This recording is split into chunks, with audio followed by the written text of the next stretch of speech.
শিক্ষাঙ্গন YouTube চ্যানেলে তোমাদের সকলকে স্বাগত জানাই। আজকে আমি আলোচনা করব অষ্টম শ্রেণীর ভূগোলের একাদশতম অধ্যায় ওশেনিয়া মহাদেশ, তার তৃতীয়তম ক্লাস বা শেষ ক্লাস।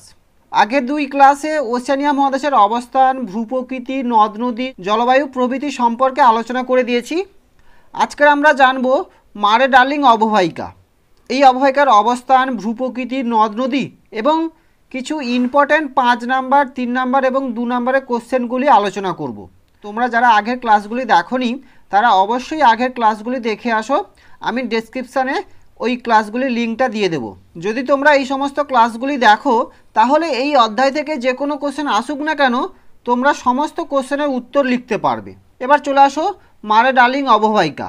অস্ট্রেলিয়ার পূর্বে গ্রেট ডিভাইডিং রেঞ্জ আর পশ্চিমে মালভূমি অঞ্চল, এদের মাঝে অবস্থিত মধ্যভাগের সমভূমি। এই সমভূমির দক্ষিণ অংশ মারে আর তার প্রধান উপনদী ডার্লিং এবং অন্যান্য উপনদী যে সমভূমি গঠন করেছে তাকে মারে ডার্লিং অববাহিকা বলা হয়। কি বললাম তাহলে? অস্ট্রেলিয়ার পূর্ব দিকে গ্রেট ডিভাইডিং রেঞ্জ আর পশ্চিমে মালভূমি অঞ্চল অবস্থিত। এদের মাঝখানে অবস্থিত মধ্যভাগের সমভূমি। এই সমভূমির দক্ষিণ অংশে মারে এবং তার প্রধান উপনদী ডার্লিং এবং অন্যান্য উপনদী মিলিত হয়ে যে সমভূমি গঠন করেছে তাকে বলা হয় মারে ডার্লিং অববাহিকা। পরীক্ষায় তোমাদের এটা 2 নাম্বারে অনেক সময় কোশ্চেন আসতে পারে, মারে ডার্লিং অববাহিকা কী। এবার চলে আসো এই অববাহিকার সীমা এবং আয়তন। এই অঞ্চলটি 24 ডিগ্রি দক্ষিণ অক্ষাংশ থেকে 39 ডিগ্রি দক্ষিণ অক্ষাংশ এবং 138 ডিগ্রি পূর্ব দাগিমা থেকে 149 ডিগ্রি পূর্ব দাগিমার মধ্যে বিস্তৃত লাভ করেছে। এই অববাহিকার উত্তর আর পূর্ব দিকে গ্রেট ডিভাইডিং রেঞ্জ, পশ্চিমে রয়েছে Lofty Range, Barrier Range, Grey Range আর দক্ষিণে আছে গ্রেট অস্ট্রেলিয়ান বাইট। এই সমস্ত অবস্থানগুলি তোমরা ভালো করে দেখে রাখবে, কারণ এখান থেকে শর্ট কোশ্চেনও আসতে পারে। যেমন মারে ডার্লিং অববাহিকার পশ্চিম দিকে কোন রেঞ্জ অবস্থিত বা পূর্ব দিকে কোন রেঞ্জ অবস্থিত, এরকম শর্ট কোশ্চেন আসতে পারে তোমাদের পরীক্ষায়। ভূপ্রকৃতি, তোমাদের বইতে কিছু ইম্পর্ট্যান্ট কোশ্চেনগুলি আমি দাগিয়ে দিয়েছি, সেগুলো তোমরা ভালো করে দেখে রাখবে। এই অববাহিকা একটি নিম্ন সমতল ভূমি। মারে ডার্লিং নদী দীর্ঘদিন ধরে পলি জমা করে এই সমভূমি গঠন করেছে। এই অঞ্চলের গড় উচ্চতা 100 থেকে 200 মিটার।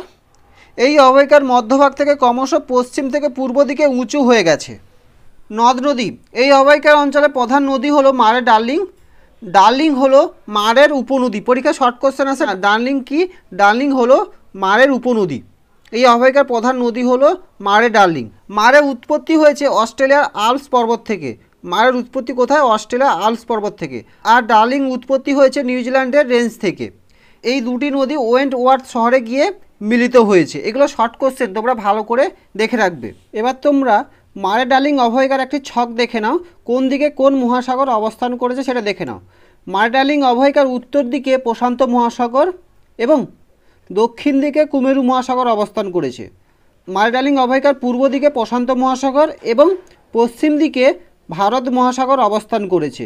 এটা ভালো করে এই ছকটা তোমরা দেখে নাও। এবার চলে আসো পরের পেজে। পরের পেজে একটা ছক রয়েছে, সেটা দেখে নাও।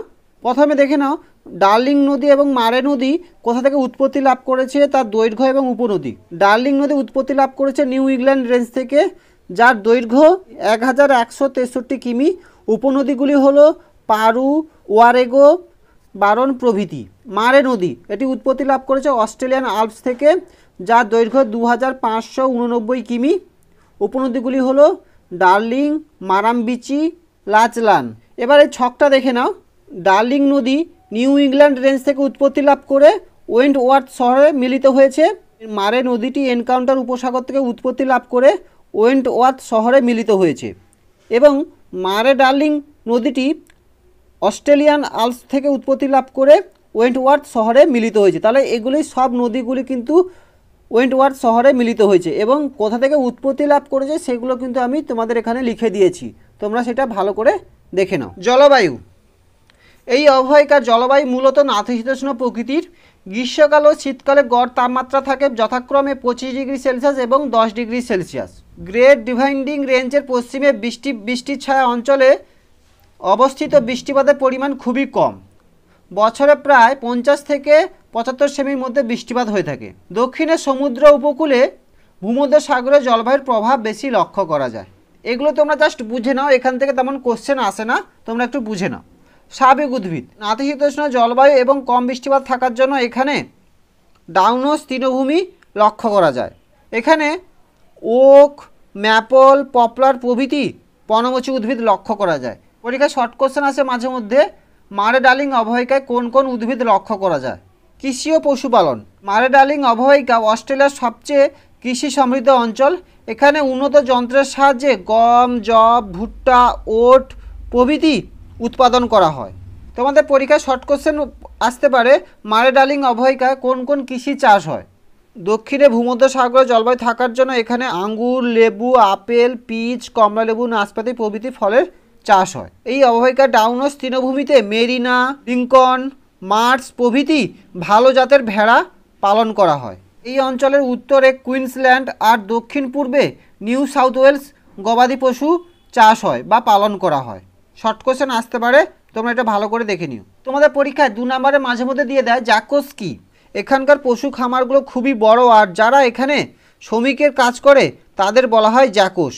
কি বললাম তাহলে? এখানকার পশু খামারগুলো খুবই বড় হয়, যারা এই খামারে শ্রমিক হিসেবে কাজ করে তাদেরকে বলা হয় জ্যাকোস। খনিজ সম্পদ। এখানে খনিজ সম্পদ সেইভাবে পাওয়া যায় না। এই অববাহিকায় সোনা, রূপো, তামা প্রভৃতি পাওয়া যায়। ব্রোকেন হিলে রূপো, তামা আর কোবারোতে তামা উত্তোলিত হয়। ব্রোকেন হিলে প্রচুর পরিমাণে রূপো পাওয়া যায় বলে ব্রোকেন হিলকে রূপোর শহরও বলা হয়ে থাকে। শিল্প। খনিজ সম্পদের অভাবে এখানে ধাতব শিল্পের সেভাবে বিকাশ ঘটেনি। কৃষি ও পশু সম্পদের উপর নির্ভর করে পশম, বস্ত্রবয়ন শিল্প, ময়দা, বেকারি, মাংস শিল্প গড়ে উঠেছে। তাহলে কি বললাম? কৃষি ও পশুপালনের উপর ভিত্তি করে পশম, বস্ত্রবয়ন শিল্প, ডেয়ারি, ময়দা, বেকারি এবং মাংস শিল্প গড়ে উঠেছে।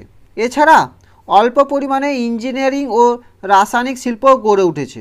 জনবসতি ও শহর। এই অঞ্চলে জনবসতি কিছুটা ঘনবসতিপূর্ণ, তবে জনসংখ্যার বেশিরভাগ বাস করে সমুদ্র উপকূলবর্তী অঞ্চলে। অ্যাডিলেড এই অববাহিকার প্রধান শহর ও বাণিজ্য কেন্দ্র। ব্রোকেন হিল, মিলডুরা এখানকার উল্লেখযোগ্য শহর।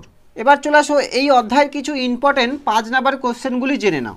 1 নম্বর, মারে ডার্লিং অববাহিকায় পশুপালন ও পশু নির্ভর শিল্প উৎপাদনের সমৃদ্ধির কারণ আলোচনা করো। মারে ডার্লিং অববাহিকার পশুপালন ও পশু নির্ভর শিল্প উৎপাদনের সমৃদ্ধির কারণগুলি হলো: ক. বিস্তীর্ণ তৃণভূমি। মারে ডার্লিং অববাহিকায় বিস্তীর্ণ অঞ্চল জুড়ে নাতিশীতোষ্ণ তৃণভূমি লক্ষ্য করা যায়, যার নাম হলো ডাউনস তৃণভূমি, যার জন্য এই অঞ্চলে প্রচুর পরিমাণে পশুপালন করা হয়। কি বললাম তাহলে? মারে ডার্লিং অববাহিকায় বিস্তীর্ণ অঞ্চল জুড়ে নাতিশীতোষ্ণ তৃণভূমি অবস্থান করার জন্য এখানে প্রচুর পরিমাণে পশুপালন করা হয়। খ. কৃষিভূমির কম চাহিদা। স্বল্প জনসংখ্যা হওয়ার জন্য বেশি কৃষিভূমির প্রয়োজন হয় না বা বেশি কৃষিকাজের প্রয়োজন হয় না, ফলে এখানকার মানুষেরা পশুপালনের উপর বেশি জোর দান করে। গ. উৎকৃষ্ট মানের তৃণ।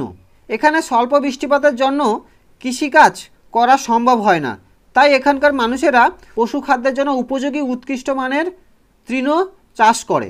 ঘ. নাতিশীতোষ্ণ জলবায়ু। এই অঞ্চলে নাতিশীতোষ্ণ জলবায়ু লক্ষ্য করার জন্য এখানে পশমদায়ী ভেড়া ও সুস্বাদু মাংস উৎপাদনে আদর্শ পরিবেশ সৃষ্টি হয়েছে। ঙ. অসংখ্য আর্টেজীয় কূপ। বিভিন্ন জায়গায় অসংখ্য আর্টেজীয় কূপ থাকায় শুষ্ক তৃণভূমিতে পশুপালনের জন্য বিশুদ্ধ জল পেতে অসুবিধা হয় না। শুষ্ক তৃণভূমিতে পশুপালনের জন্য বিশুদ্ধ জল পেতে অসুবিধা হয় না, তার জন্য এই অববাহিকায় পশুপালন সবথেকে বেশি হয়। কি বললাম? বিভিন্ন জায়গায় অসংখ্য আর্টেজীয় কূপ থাকায় শুষ্ক তৃণভূমিতে পশুপালনের জন্য বিশুদ্ধ জলের অভাব হয় না, তার জন্য এই অঞ্চলে বিস্তীর্ণ অঞ্চল জুড়ে পশুপালন করা হয়। চ.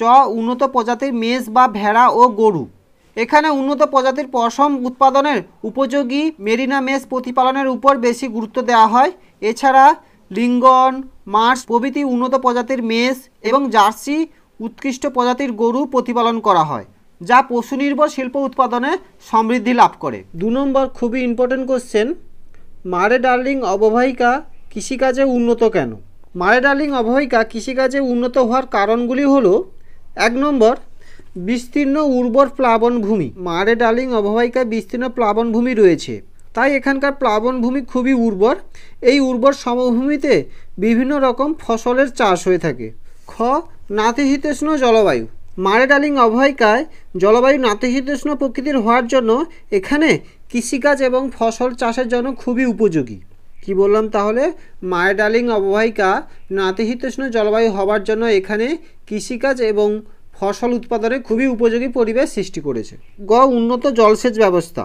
মারে নদীর উপর জলধারা নির্মাণ করে সেই জল কৃষিকাজে ব্যবহার করা হয়।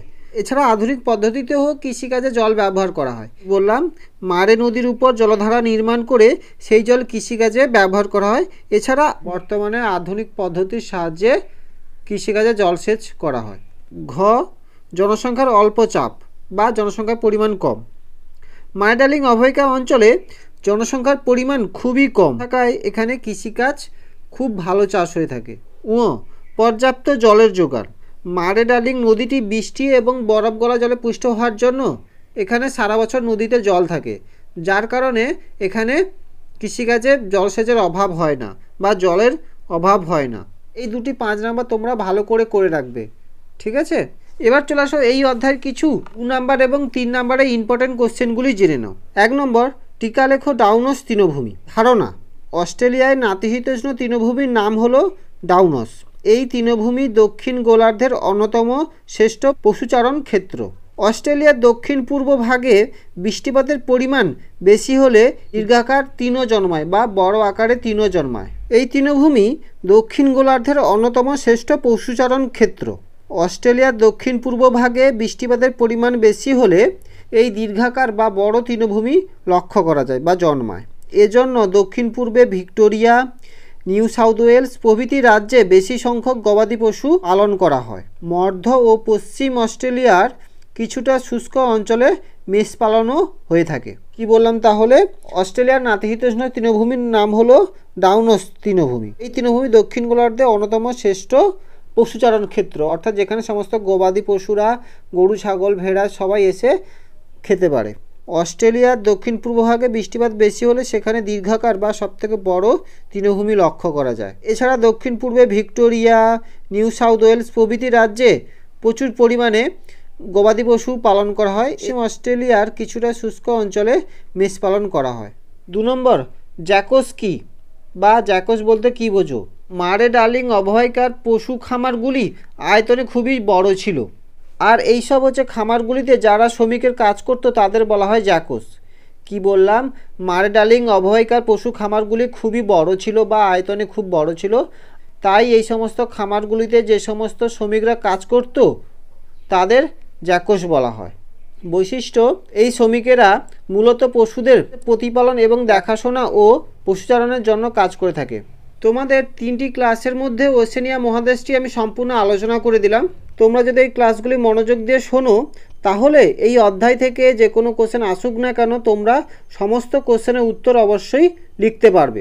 আর যদি তোমাদের কোনো কোশ্চেন থেকে থাকে অবশ্যই আমাকে কমেন্ট করে জানিও, আমি তাহলে পরে ক্লাসে আলোচনা করে দেবো। আজকে ক্লাসটি এখানেই শেষ করলাম। ক্লাসটি যদি ভালো লেগে থাকে অবশ্যই আমাদের চ্যানেলটিকে সাবস্ক্রাইব করে পাশে থেকো তোমরা সবাই।